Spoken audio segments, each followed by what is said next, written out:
sering kali kan kalau misalnya kita nih bocor gitu kan, namanya anak-anak perempuan ya kita nggak tahu sometimes tuh peran laki-laki tuh juga penting banget tahu. Iya nggak sih, setuju kan? Setuju.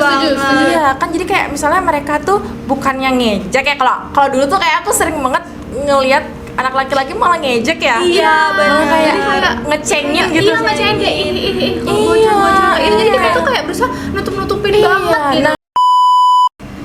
Halo teman-teman semuanya, Kembali lagi di Bincang Kamera.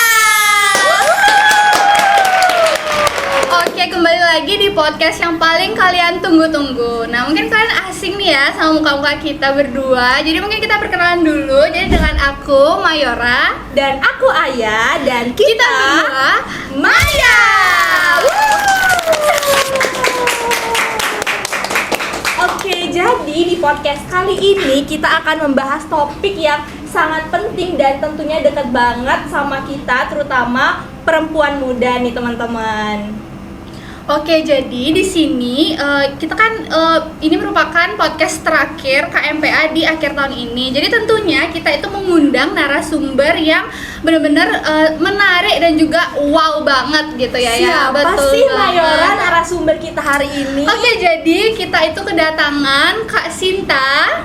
Bisa hai dulu Kak ke kamera, dari Girls Egg. Nah, mungkin kakaknya bisa perkenalan dulu. Oke, halo semua teman-teman. Jadi kenalin, aku Sinta, aku dari Girls Egg Indonesia. Oke, tepuk tangan dulu semuanya. Oke, Kak Sinta, gimana sih kabarnya hari ini di sore hari yang cerah ini? Kabarnya sangat seneng ya bisa hadir diundang di podcast ini, yang aku rasa ini akan sangat seru dan edukatif banget. Dan untungnya tadi nggak hujan ya. Iya, betul banget. Karena belakangan lagi pada ini ya, lagi hujan Bali gitu ya. Betul musim hujan. Iya. Berarti langit sangat menakdirkan kita Iya, untuk bener. mendukung biasanya hari ini. Oke, Kak Sinta, kalau boleh tahu kesibukannya akhir-akhir ini apa aja nih? Oke, kebetulan aku udah kerja. Aku kerja di NGO yang khusus membahas mengenai HIV juga kebetulan. Jadi ya ngeling lah ya kita dengan apa yang akan kita bicarakan pada hari ini gitu. Betul banget. Jadi di kesempatan kali ini kita itu bakal banyak ngobrol tentang pemberdayaan, kesehatan, dan juga bagaimana perempuan muda itu dapat lebih percaya terhadap dirinya sendiri dan juga berdaya dalam menjaga diri serta membuat keputusan yang tepat. Oke, jadi sebelum berlama-lama lagi bisa dilanjutkan? Oke, jadi Kak Sinta udah siap nih, Mayora udah siap, teman-teman juga udah siap. Jadi kita harus dengerin podcast ini dengan seksama. Oke, sebelum kita masuk lebih lanjut nih Kak, mungkin pemirsa di rumah pada penasaran apa sih Girl Egg itu sebenarnya? Mungkin Kak Sinta boleh bantu jelasin ke pemirsa apa sih Girl Egg itu? Oke, kalau Girls Egg sendiri ya, kalau misalnya aku boleh cerita nih, kita kilas balik gitu.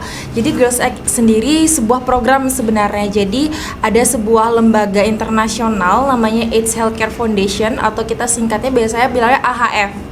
Nah, AHF ini sendiri dia memiliki program-program yang mendukung terkait dengan penanggulangan dan juga pencegahan tentunya terkait dengan HIV. Jadi AHF sendiri base-nya di Amerika sebenarnya gitu. Jadi AHF kemudian mereka kayak semacam buka cabang ya kalau bisa kita bilang gitu. Jadi kayak mereka nge-support negara-negara, ada sekitar 48 negara kalau nggak salah sekarang. Mereka mensupport terkait dengan pelayanan kesehatan. Jadi mereka memberikan dana untuk entah itu terkait dengan dukungan dalam pengobatan, testing terkait dengan HIV khususnya. Nah, AHF ini sendiri menginisiasilah pembentukan yang namanya program Girls Egg itu sendiri. Jadi kalau kita kilas balik dulu, Girls Egg itu ada karena banyak nih ternyata remaja-remaja itu yang mereka itu misalnya putus sekolah, akses ke edukasinya itu sangat amat susah. Entah juga terjadi kayak permasalahan seperti kehamilan dini, karena kan memang kalau kita lihat permasalahan-permasalahan sosial kayak gitu itu akarnya itu dari minimnya edukasi, minimnya akses terhadap edukasi yang didapatkan oleh perempuan muda.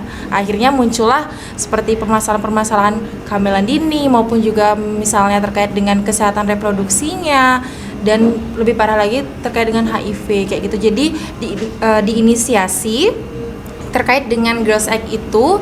Dan untungnya juga di Indonesia, karena AHF masuk juga ke Indonesia, ada AHF Indonesia, kita juga mulai melaksanakan program itu di Indonesia. Jadi kalau Girls Act Indonesia sendiri ada dari tahun 2022. Jadi mereka ada dari tahun 2022 dengan fokusnya memang pemberdayaan seperti yang kamu tadi bilang gitu kan, pemberdayaan perempuan muda, di mana gimana sih cara kita menciptakan lingkungan yang inklusif gitu ya untuk teman-teman perempuan gitu, untuk mereka punya ruang lebih gitu untuk berbicara tanpa adanya diskriminasi, tanpa adanya stigma, tanpa adanya ngejudge gitulah ya. Jadi kayak kita tuh punya ruang yang aman buat kita ngobrolin hal-hal yang orang rasa tuh kayak aduh kayak aku takut atau malu gitu loh buat kita obrolin gitu. Jadi kita di sana tuh ada semacam ruang yang aman buat kita ngomong gitu. Dan di luar itu juga sebenarnya Girls Act sendiri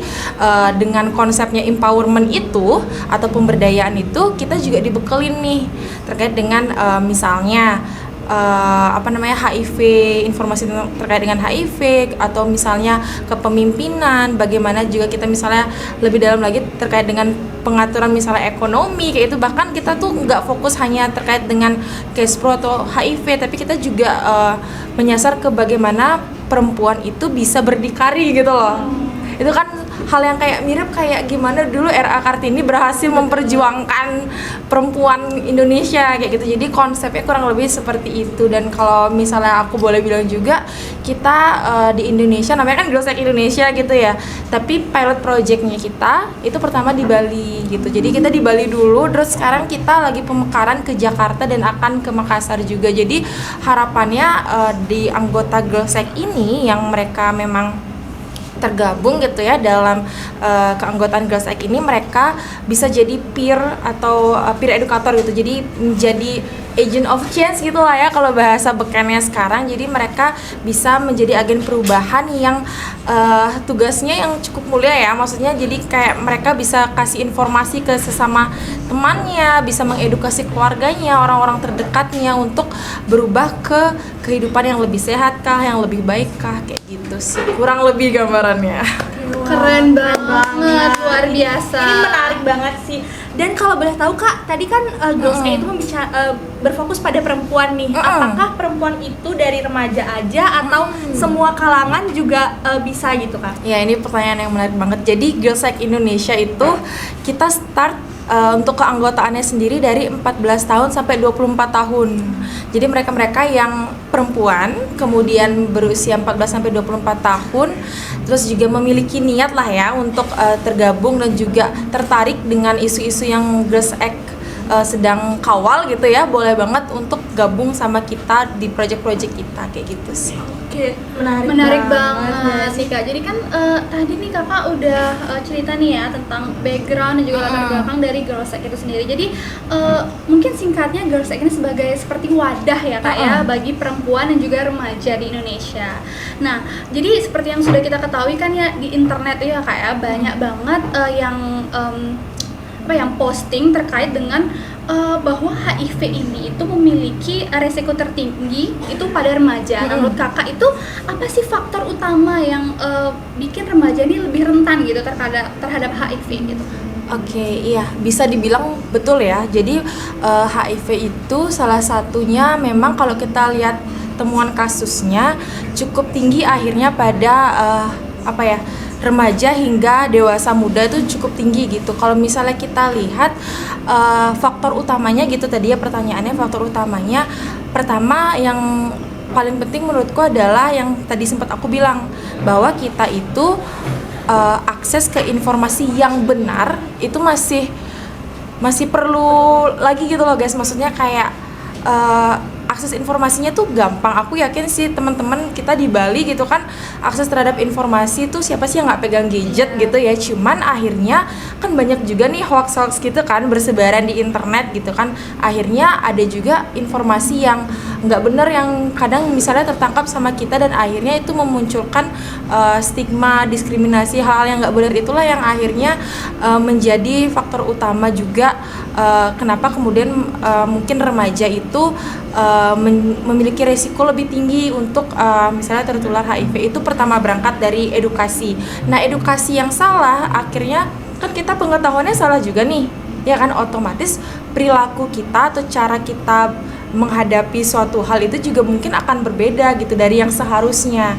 Misalnya teman-teman itu mendapatkan informasi yang salah, kemudian teman-teman melakukan atau gimana ya, misalnya kayak harusnya teman-teman tidak melakukan perilaku beresiko. Contohnya misalnya kalau perilaku beresiko itu kan kalau di HIV kita tidak boleh namanya ganti-ganti pasangan nih, kayak gitu kan, berkaitan lebih dalam dengan seksualitas gitu, Jadi maksudnya berganti-ganti pasangan yang nggak boleh itu kayak gimana sih maksudnya gitu kan? Kalau cuma berganti-ganti pasangan ya habis putus sama si A terus aku aku sama si B ya nggak masalah kan, itu cuma hubungan. Tapi lebih dalam lagi sebenarnya adalah bagaimana ketika seseorang gitu kan, kita udah cukup dewasa ya, jadi mereka misalnya berganti-ganti pasangan dalam konteks hubungan seks, itu yang nggak boleh kayak gitu. Jadi kadang tuh orang tuh kan nangkepnya salah ya, jadi kadang mereka merespon keadaan juga salah kayak gitu. Itu juga menjadi salah satu faktor. Kemudian selanjutnya yang menarik juga adalah relasi kuasa, teman-teman. Jadi relasi kuasa itu kan dimana salah satu orang itu cenderung lebih dominan dibanding orang satunya gitu. Misalnya kalau dalam suatu hubungan gitu kan, kalau hubungan yang sehat kan kita sama-sama bareng-bareng saling mendukung ya, saling kayak kita bareng-bareng menuju ke goals yang sehat bareng-bareng gitu. Tapi kalau dalam relasi kuasa itu mereka yang dominan itu pasti cenderung akan entah memanipulasikan, entah kayak memanfaatkan lah, bahasa gampangnya gitu ya. Jadi mereka-mereka yang mengalami situasi seperti ini itu cenderung misalnya dimanfaatin gitu. Jadi nggak sedikit ya sebenarnya aku ketemu case kayak kalau misalnya mereka itu dimanfaatin hanya untuk berkaitan dengan hubungan seksual aja gitu, padahal maksudnya si perempuan misalnya nggak tahu bahwa laki-lakinya itu udah sering banget digonta-ganti cewek gitu dalam konteks hubungan seksual. Jadi kan kita nggak tahu nih entah si orang ini itu udah terpapar HIV kah, atau misalnya lebih simpel lagi itu terkait dengan infeksi menular seksual gitu. Jadi apakah orang ini tuh udah terkena IMS, itu kan bisa menularkan juga ya teman-teman ya ke orang lain kayak gitu. Jadi itu sih, jadi aku rasa banyak faktor yang berkaitan, jadi faktor utama kita kenapa kemudian remaja itu lebih rentan.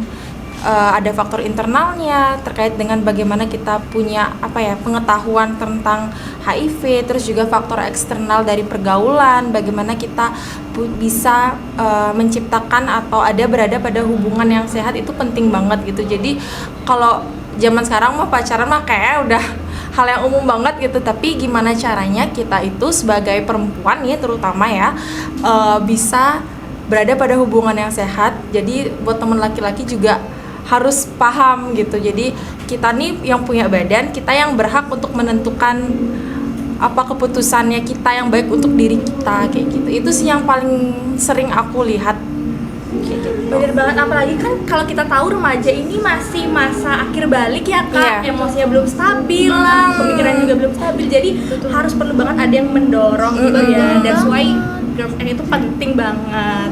That's why Girls Act itu ada. Ya bener, ada. Oke. Jadi dari beribu-ribu pengalaman yang sudah kakak jalani nih, sebenarnya apa sih tantangan terbesar nih yang biasanya dihadapi remaja perempuan khususnya terkait kesehatan seksual dan reproduksi gitu? Oke, menariknya adalah pertanyaanku, pernah nggak kalian dapat pemahaman atau kayak edukasi soal menstruasi ketika mungkin SD di kelas 6 atau SMP gitu, pernah nggak kira-kira? Jujur sih kayaknya nggak pernah kalau dirasa-rasa ya. Jujur itu kayak seingat aku cuman pelajaran di IPA, jadi Biologi kayak- aja ya, kan? biologi aja, jadi yang Mm. udah sekedar aja Iya, dan kita taunya itu doang. Nah iya, mostly tuh kayak gitu. Jadi aku rasa dan memang terjadi sih di Indonesia gitu ya, modul atau kayak kurikulum yang berkaitan dengan Kespro itu masih belum diterapkan secara baik gitu loh di Indonesia. Jadi sederhana menstruasi itu sebenarnya kita harus sudah dapat baik itu di sekolah secara formal maupun informal di rumah atau di masyarakat gitu ya. Jadi menstruasi aja kita tuh nggak dapet gitu loh. Jadi itu tuh kayak udah tantangan awal gitu loh. Kayak aku sendiri confused gitu. Kalau aku tuh confused kayak pertama kali menstruasi tuh aku harus gimana ya, dan itu aku tanyain ke teman-temanku yang lain dan mereka juga mengakui hal yang sama, kayak aku harus gimana ya menstruasi pertama gitu. Dan di luar itu juga kayak pasti ada rasa takut, ada rasa malu untuk kita tuh kayak ngobrolin soal menstruasi, apalagi ngobrolin soal infeksi menular seksual, apalagi ke HIV. Itu udah hal yang jauh, yang kayak aku butuh private room, aku butuh ngomong berdua aja sama kamu baru aku bisa terbuka gitu. Ya itulah ya akhirnya memunculkan tabu kayak gitu. Jadi berkaitan dengan tabu ini tuh sebenarnya banyak banget sih yang tabu yang berseliweran di dunia ini gitu ya, nggak hanya di Indonesia. Kalau aku boleh cerita juga, aku punya temen beberapa dari negara lain gitu, kayak Filipina, juga Nepal gitu ya. Mereka di Filipina tuh ada tabu di mana menstruasi mereka itu, darah menstruasi mereka itu mereka bisa gunakan untuk hilangin jerawat. Coba. Bener, aku pernah dengar juga sih. Iya kan? Betul. Kayak gitu kan, itu hal yang kayaknya nggak seperti itu kan, dan itu memang maksudnya ya itu mitos ya, maksudnya itu hal yang tabu gitu loh. Dan kemudian juga ada di Nepal itu mereka kalau lagi menstruasi itu nggak boleh masuk rumah, kemudian mereka nggak boleh sentuh anggota keluarganya mereka, nggak boleh sentuh hewan peliharaan. Ya itu kan hal-hal yang tabu ya, hal-hal masalah kan itu di lingkungan, yang maksudnya kalau kita terus menerus seperti itu ya kita akan semakin terkungkung lah. Perempuan kita sebagai perempuan itu semakin jauh dari akses apalagi edukasi gitu ya. Dunia luar tuh kayaknya tuh jauh banget dari perempuan kayak itu. Nah itulah yang akhirnya buat aku sadar, oh ternyata kita perlu ya yang adanya yang namanya tuh kayak agent of change. Kita ini yang fokus pada perubahan, fokus pada hal-hal yang lebih emang sebenarnya menguntungkan gitu loh. Maksudnya secara kita manusia itu memang itu bukan hal yang salah, kenapa kita harus dilarang untuk melakukan hal itu kayak gitu. Itu sih yang akhirnya aku berpikir Girls Act itu perlu ada dan perlu terus ada. Nggak hanya Girls Act mungkin ya, maksudnya kayak KMPA juga akhirnya agent of change juga gitu. Jadi organisasi remaja gitu, pemberdayaan kaum muda lah ya kita bilangnya, itu perlu ada dan perlu terus digalakkan gitu sih guys. Bener banget. Jadi sebenarnya dari cerita kakak tadi aku jadi agak merefleksikan diri nih. Betul. Karena waktu SD itu jujur aku pernah mengalami fase yang dimana kayak malu kalau misalnya bilang aku tuh menstruasi loh. Ada loh di fase kayak malu, apalagi anak SD itu kan kayak yang kamu mens gitu. Jadi untuk anak SD itu benar-benar hal yang tabu, hal yang asing bagi mereka gitu ya. Jadi benar sih aku setuju banget sama kakak itu. Padahal itu hal yang natural banget. Bener. Itu menstruasi adalah hal yang natural yang akan dialami oleh seluruh wanita di muka bumi ini gitu kan. Itu bukan hal yang kayak aduh aku malu ngomong gitu. Terus sering kali kan kalau misalnya nih bocor gitu kan, namanya anak-anak perempuan ya kita nggak tahu sometimes tuh peran laki-laki itu juga penting banget tahu. Iya nggak sih, setuju kan? Setuju. Iya kan, jadi kayak misalnya mereka tuh bukannya ngejek ya, kalau dulu tuh kayak aku sering banget ngelihat anak laki-laki malah ngejek ya. Iya, benar. Kayak Jadi kayak ngecengin gitu. Iya, ngecengin kayak ih kalau Iya, bocah kayak gitu. Jadi kita iya. tuh kayak berusaha nutup-nutupin banget gitu. Nah itu kan cikal bakal gimana adanya diskriminasi, ada ya stigma ya. benar Jadi banget. sebenarnya peran laki-laki itu penting banget buat perempuan juga gitu. Bagaimana teman-teman laki-laki itu bisa melindungi gitu Iya. kan. Bagaimana mereka bisa juga ngerangkul kita perempuan itu bahwa ya kita bisa gitu loh, kita sama juga kayak gitu. Betul. Jadi masalah reproduksi ini bukan hanya persoalan perempuan ya berarti Kak. Jadi betul. laki-laki juga harus ada perannya gitu. Betul. Berarti saling jaga gitu Bener ya. banget. Oke, jadi kan membahas tadi, jadi Girls Egg ini kan punya program-program yang menarik gitu Kak. Seperti kalau misalnya kita lihat di Instagramnya Girls Egg itu kayak banyak gitu kegiatan-kegiatan seru gitu kan. Nah, mungkin Kakak bisa ceritain gitu salah satu atau mungkin beberapa kegiatan seru yang dilakukan oleh Girls Egg gitu sendiri. Iya. Oke, iya bener banget sih. Kita berusaha banget untuk mengemas gimana sih pemberdayaan perempuan muda di Bali khususnya ya. Itu tetap youthful gitu loh, tetap seru, tapi esensinya tuh dapet gitu. Jadi kayak biar nggak yang boring-boring, diem-diem gitu. Kita ada beberapa program. Kita biasanya ada perayaan-perayaan. Pertama kita mulai dari yang seneng-seneng dulu kali ya, perayaan gitu.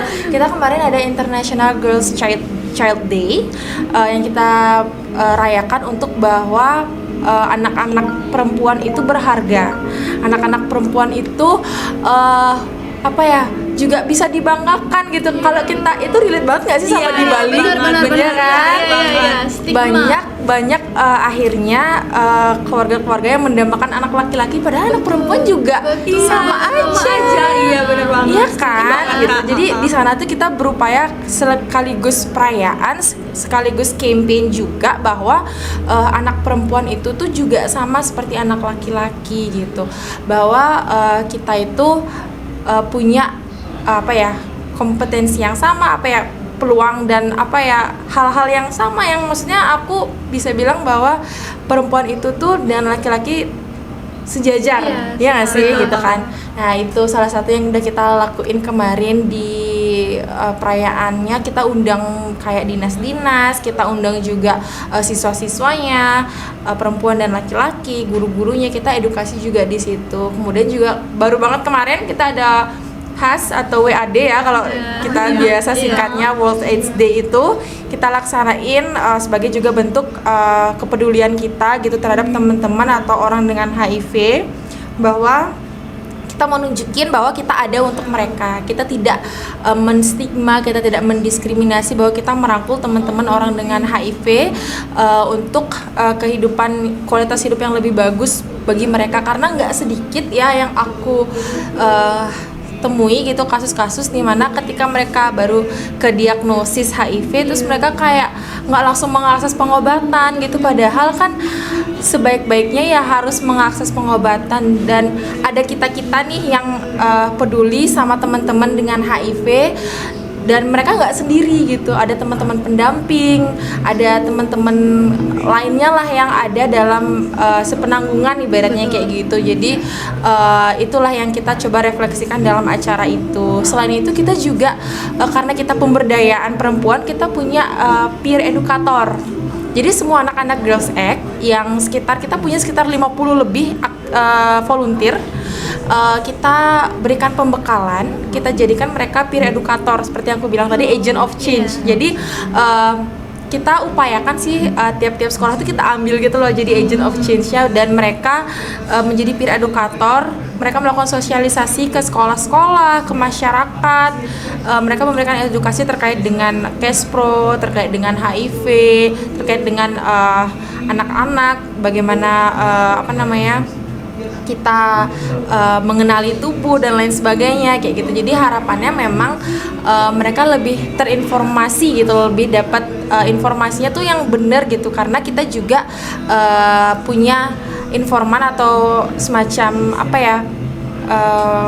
ya kalau bisa dibilang tuh kayak pembimbing kita tuh juga ada yang dokter, ada juga yang memang udah senior di program HIV dan Kespro kayak gitu. Nah di sana kemudian sebelum jadi peer educator itu ya seperti aku bilang tadi, kita ada pembekalan. Jadi mereka tuh biasanya setiap bulan tuh pasti ada aja pertemuannya. Entah mereka misalnya membahas soal refresh ilmu soal HIV, refresh ilmu soal IMS, tapi kita juga ada sesi youthfulnya tadi aku bilang, kayak misalnya kemarin aku ngadain kayak kelas make up kayak gitu, terus merajut kayak gitu. Bahkan kita ada rencana untuk kayak kalau kamu anak Girls Act terus kamu punya kayak usaha, kita bisa kasih kamu dana nih untuk kamu kembangin usaha kamu kayak gitu. Jadi memang kita berusaha seimbangin, nggak hanya soal HIV/AIDS atau IMS atau case pro aja, tapi gimana kamu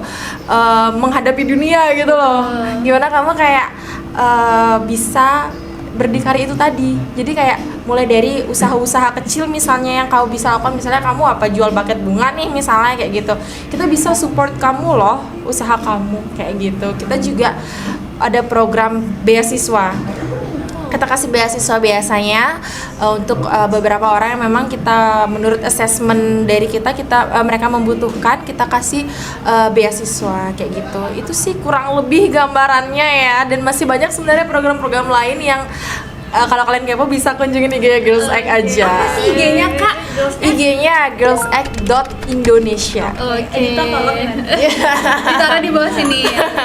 Jadi kegiatannya tuh benar-benar menarik banget ya Kak ya semuanya. Kalau aku sih jujur tertarik banget untuk bisa join atau mungkin volunteer ya nanti di Girls Act. Kalau kamu tertarik banget, apalagi tadi ada yang World AIDS Day ya Kak. Aku mungkin mau nanya sedikit nih, itu tuh kalau di Girls Act sendiri tuh kegiatannya dalam berupa apa Kak? Biasanya sih dari tahun ke tahun kita memang perayaan aja, kayak pagelaran seni gitu loh. Jadi kita biasanya pagelaran seni melibatkan teman-teman remaja SMP kayak gitu.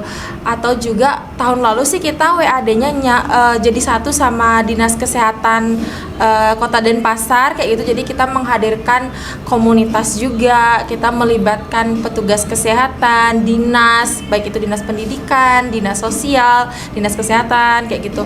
Kita juga berusaha banget nih untuk melibatkan pemerintah Kota Denpasar gitu, yang memang secara kalau aku bilang data, Kota Denpasar menjadi yang paling tertinggi untuk terkait dengan kasusnya gitu. Kayak gitu sih. Wah, menarik banget ya, Menarik banget ya, seru Jadi banget. remaja-remaja ini tuh nggak cuman dapat edukasi aja nih, tapi mereka juga dapat happy-happynya, pengembangan dirinya. Betul. Jadi komplit lah ya di Girls Act ini. Oke, jadi karena kita udah ngomongin banyak remaja nih Kak dari tadi, apalagi remaja yang cenderung emosinya belum stabil, pemikirannya belum stabil juga. Nah, menurut Kakak sendiri nih, apa sih pendekatan yang paling efektif lah untuk memperdayakan remaja perempuan gitu, agar mereka itu lebih percaya diri untuk mengambil keputusan, misalnya keputusan berteman, keputusan bergaul gitu, supaya juga mereka bisa menjaga diri gitu dari resiko HIV/AIDS. Iya, menarik banget. Kalau aku sih pasti bilang peer to peer sih menurut aku. Benar. Gimana pun kayak kita kan berupaya untuk menciptakan ruang atau ya ruang yang inklusif gitu kan. Jadi pendekatan peer to peer ini aku rasa bisa dibilang cukup efektif karena kita percaya gitu loh sesama teman kita. Betul. Mostly gitu nggak sih? Iya, Gitu kan. benar. Kadang kalau curhat sama orang tua tuh pasti nggak paham deh, pasti nggak sepemikiran gitu rasanya. Jadi kayak pendekatan peer to peer itu menjadi hal yang cukup efektif untuk teman-teman remaja itu akhirnya ke-influence Betul. gitu. Dan juga sosial media sih. Betul. Kita siapa sih sekarang kayaknya nggak main Iya. TikTok Iya, ya nggak sih? betul. Ya kan, kalian main TikTok kan, Instagram at least ya nggak sih? Ya kan, jadi kayak dari peer to peer ini ya kan, mereka menjadi agent of change gitu kan. Mereka bisa punya inisiatif untuk memberikan edukasi entah secara langsung ataupun melalui sosial media mereka masing-masing, dan itu yang kita lakukan, yang aku bilang bisa berhasil di Girls Act. Jadi aku udah ibaratnya bisa bilang bahwa aku ada beberapa anak-anak yang akhirnya mereka secara tanpa aku suruh, mereka secara mandiri gitu ya mensosialisasikan terkait dengan HIV/AIDS di sosial medianya mereka kayak itu. Jadi nggak ada paksaan, nggak ada mandatory apa nih aku suruh mereka mau aware gitu loh. Jadi bisa dibilang bahwa peer to peer itu akhirnya membuka wawasan mereka lebih dalam bahwa oh iya penting aku harus mengedukasi temanku kok kayaknya perlu edukasi terkait dengan misalnya menstruasi, terkait dengan IMS, terkait dengan HIV ataupun misalnya kesehatan mental dan lain sebagainya yang mereka memang dapatkan informasinya berdasarkan dari pengembangan kelas pengembangan yang mereka dapatkan di Girls Act itu kayak gitu. Oh gitu. That's why tadi ada peer education gitu ya. Jadi kayak pastilah kita juga lebih sering cerita sama teman. Sebenarnya ini tuh agak relate ya sama kehidupan kita atau remaja gitu. Jadi kan kalau misalnya sekarang itu lagi ada fenomena FOMO gitu ya Kak ya. Jadi kan kalau misalnya teman kita ikut pasti kita pengen ikut. Atau nggak misalnya viral gitu di sosial media pasti kita kayak kayaknya pengen deh ikut kayak tergerak gitu Kak. Jadi mungkin itu salah satu cara jitu ya Kak ya, bisa untuk sebenarnya edukasi itu bisa tersampaikan. Betul. Gitu ya. Oke nih Kak, jadi kan kebetulan nih aku dan Ayah ini kan masih menjadi seorang mahasiswa dan kita kebetulan nih adalah seorang perempuan gitu kan. Jadi sebenarnya kalau kita bicara tantangan gitu Kak ya, sebenarnya apa sih yang tantangan yang paling sering muncul gitu kalau misalnya Kakak ini mengedukasi HIV atau AIDS di kalangan remaja, terutama remaja perempuan gitu? Oke. Kalau misalnya tantangan ketika aku kasih edukasi gitu ya terkait HIV AIDS, sebenarnya nggak perlu fokus ke remaja perempuan, tapi in general aja tuh sebenarnya cukup banyak gitu tantangannya. Jadi pertama mereka kadang-kadang sudah dapat informasi, tapi kemudian informasinya tuh salah. Nah, gimana cara kita untuk mengubah informasi yang salah itu menjadi informasi yang benar? Misalnya contohnya kayak mereka tuh masih sering yang bilang kayak gimana sih cara penularan HIV gitu dari menggunakan alat makan bersama gitu. Itu salah, itu nggak benar. Nah, itu tantangan kan. Jadi mereka tuh udah punya informasi tapi kok informasinya salah. Nah, itu yang ketika kita turun ke lapangan kita harus bisa kasih informasi yang singkat, padat, jelas, dan mereka tuh relate banget gitu. Dan di luar itu juga biasanya tuh kan di dalam HIV itu ada cara pencegahannya ada 5 kan, A, B, C, D, E gitu ya. Aku tuh kadang suka susah banget ngomong yang C. Aku susah banget ngomong yang C ke anak SMP. Kayak mereka masih kayak ketawa duluan gitu, padahal pas itu kan esensinya itu penting gitu. Mereka perlu tahu aja bahwa alat pencegahan, alat kontrasepsi itu perlu gitu loh. Maksudnya ketika kalian sudah dewasa nanti gitu kan, ya hal itu memang sebagai sebuah proteksi kayak gitu. Karena kita nggak tahu entah itu IMS atau HIV yang ada dalam tubuh seseorang itu dapat menularkan ke kita kayak gitu. Itu cukup menjadi hal yang unik dan aku masih berdebat even sama diriku sendiri kayak aku harus bawa ini gimana ya. Karena mereka maksudnya kalau SMP kelas 3 gitu misalnya, mereka tuh udah ya nggak sih di posisi yang kayak Tengah-tengah labil pertama ya kan. Pacaran tuh kayak udah biasa pertama, jadi kayak duh gimana nih ngatur emosi anak-anak yang kayaknya tuh lagi selabil-labil itu tuh kayak kalau kita salah ngomong ntar mereka salah ngertiin. Nah itu juga jadi suatu tantangan gitu ketika aku jadi narasumber gitu kan, aku deliver informasi ke teman-teman tuh paham nggak ya apa yang aku maksudkan gitu, teman-teman tuh nangkepnya tuh sama nggak ya sama yang aku maksudkan gitu. Kadang-kadang kan ada teman-teman yang kayak mereka aku ngomongnya A tapi penangkapan mereka B. Nah itu kan itu baru satu titik, belum nyebar ke yang lainnya, salah lagi tuh kan. Nah itu tuh yang akhirnya cukup kayak membuat dilema juga gitu. Di luar juga memang kita berperang juga sama stigma, diskriminasi, dan tabu itu. Jadi kayak aku rasa stigma, diskriminasi, tabu itu masih hal yang besar banget dan maksudku harus diselesaikan, teman-teman tuh harus terinformasi gitu. Jadi aku harap juga teman-teman yang nonton bisa menjadi informan untuk teman-teman lainnya gitu, bahwa kita tuh nggak boleh menstigma, kita nggak boleh mendiskriminasi teman-teman yang hidup dengan HIV kayak gitu. Betul. Jadi sebenarnya nih dari yang Kak cerita tadi, misalnya ini kan anak SMP, kalau misalnya di edukasi A B C D E di bagian C-nya itu pasti ketawa duluan. Nah, sebenarnya kita juga pernah mengalami hal yang sama. Iya. Dan itu di lingkungan kampus, Kak. Jadi kalau dari KMPA itu juga kita sempat edukasi untuk A B C D E. Jadi biasanya pasti mereka itu ketawa atau nggak bisik-bisik sama temennya. Terus juga kita tuh ada simulasi pemasangan kondom. Pasti kayak kamu dulu, kamu nggak berani kayak gitu loh, Kak. Jadi kayak sebenarnya stigma itu tuh harus bisa dikurangi gitulah ya, minimal kayak gitu. Mungkin balik lagi ke ini hal yang tabu gitu ya Kak bagi mereka. Jadi mereka juga yang kayak apa sih, ini bukan hal yang biasa bagi aku. Iya, Mereka benar. takut. Betul. Aku sempat kemarin aku diskusi sama tim apa ya, ahli lah ya, tim ahli gitu, profesor. Dia tuh cerita sama aku bahwa kamu tahu nggak sih di Thailand dulu epidemi HIV mereka bisa balikkan dengan mudah karena mereka gelontorkan kondom.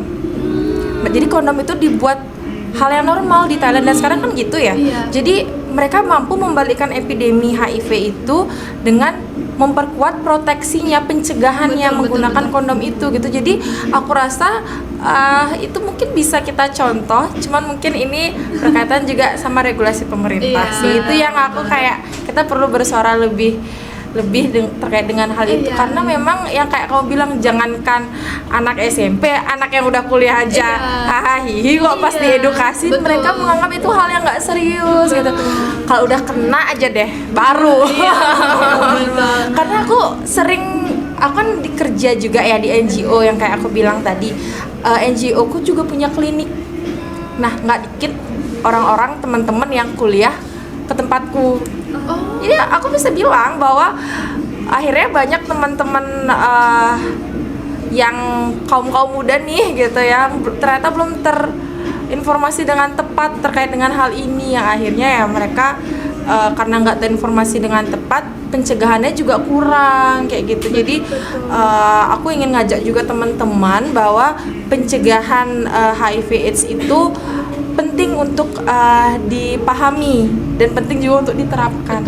Betul sekali. Betul banget, aku setuju banget sih sama yang kakak bilang tadi. Kita bisa menerapkan yang dari Thailand itu di sini. Tapi kalau misalkan kita nih nggak harus loh sebenarnya untuk nunggu pemerintah, kita bisa Mulai dari lingkungan kita yang sendiri. terkecil, misalnya kayak peer education itu bisa banget. betul. Jadi kita bisa sebarin ke temen kita yang terdekat dulu. Nanti jadi kan agak menyebar jadi Iya, keluar. Iya, betul. Banget.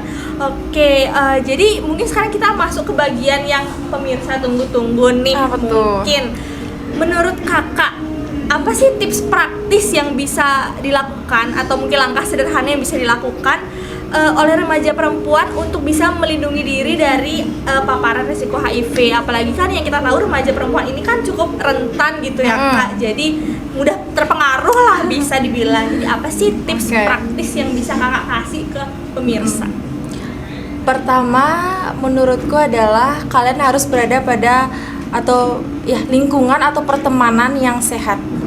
Itu jadi kalian harus berada pada lingkungan dan pertemanan yang sehat, yang akhirnya itu akan berdampak pada bagaimana pola pikir kalian gitu. Jadi kalau misalnya kalian better achieve misalnya di prestasi akademik kayak gitu, atau misalnya sport yang kayak gitu-gitu, itu lebih bagus lagi kebanding kalian mengikuti pergaulan yang tidak baik lah ya, bisa kita bilang seperti itu gitu. Jadi kita perlu menakar diri bahwa kita perlu nih, kayak aku nih sebagai perempuan, aku perlu terinformasi, aku perlu brand beauty behavior.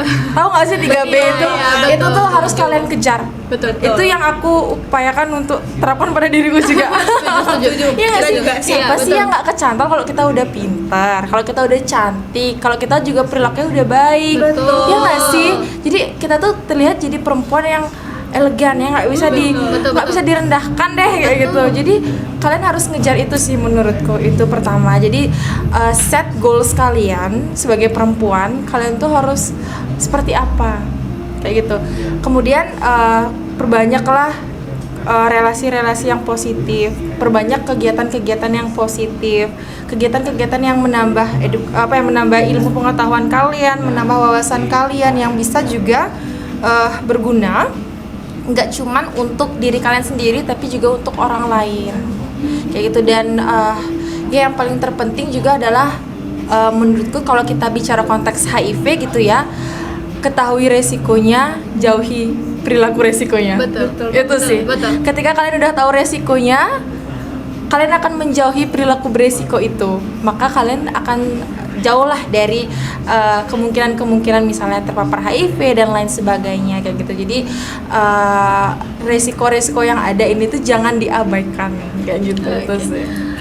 Iya, berarti keren banget gitu loh tipsnya. Jadi sebenarnya tips itu sendiri kita bisa mulai dari diri kita dulu, Betul. terus kita sebarkan ke teman-teman semua, ke pemirsa semua. Jadi untuk pemirsa di sini, kalian itu jangan simpan untuk diri kalian sendiri aja. Kalian bisa kasih ke teman, saudara, keluarga, ataupun orang-orang terdekat kalian. Gitu.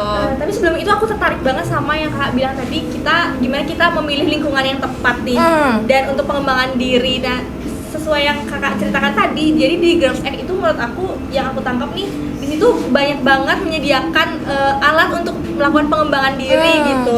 Mungkin untuk teman-teman pemirsa yang cewek-cewek nih yang pengen nyari lingkungan yang tepat gitu, misalkan pengen masuk ke Girls Act gitu, gimana sih caranya untuk masuk ke Girls Act atau mungkin jadi volunteer gitu Kak? Betul. Oke.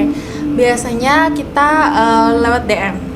Karena emang kita melalui kesadaran diri, jadi teman-teman bisa DM IG-nya Girls Act Indonesia, teman-teman bisa mengajukan kayak nggak daftar sih, tapi kayak lebih kayak mengajukan diri bahwa aku tuh pengen nih join gitu. Nah, tapi biasanya dari kitanya juga akan ada semacam kayak apa ya, kita melihat bagaimana perjalanan program kita dulu, jadi nggak serta-merta langsung masuk juga sih kayak gitu.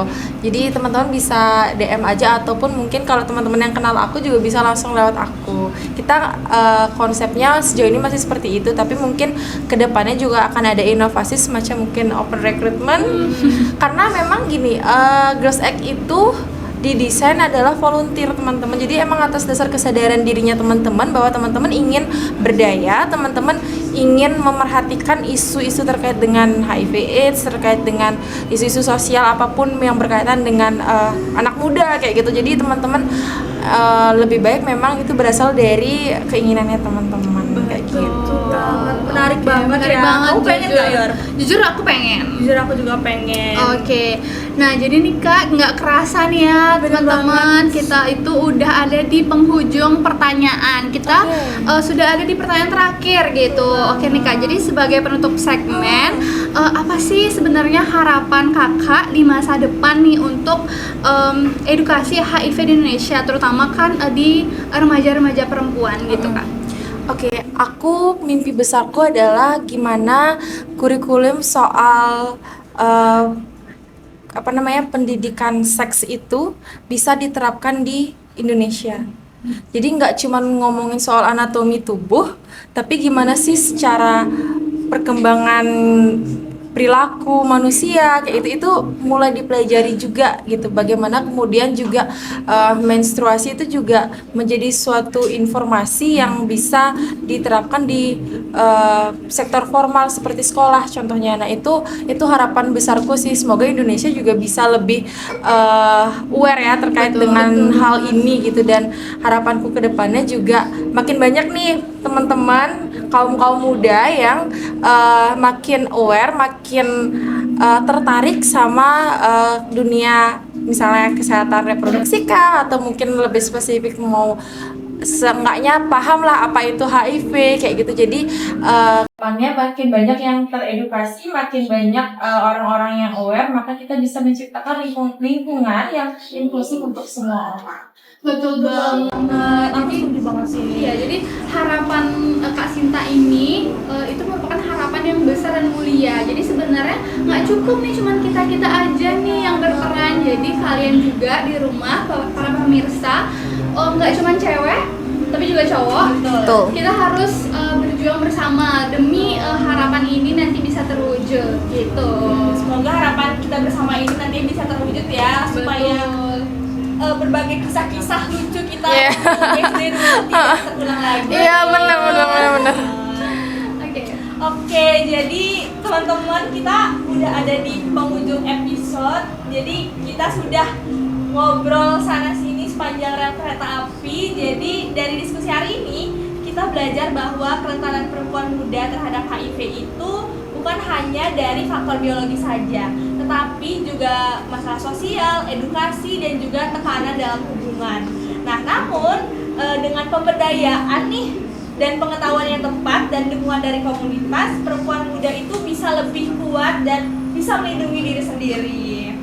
Oke, dan juga nggak lupa nih kita ngucapin terima kasih banyak kepada Kak Sinta dari Girls X karena sudah meluangkan waktunya untuk berbagi informasi yang super insightful ya bagi kita dan juga pemirsa di sini.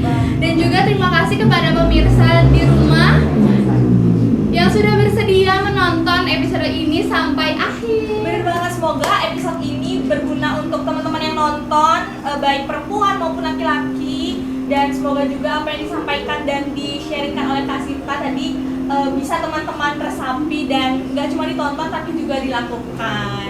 Oke, sebelum kita menutup segmen ini, kita mau pantun nih Ayah. Betul banget, kita punya pantun nih. Kita punya pantun, oke.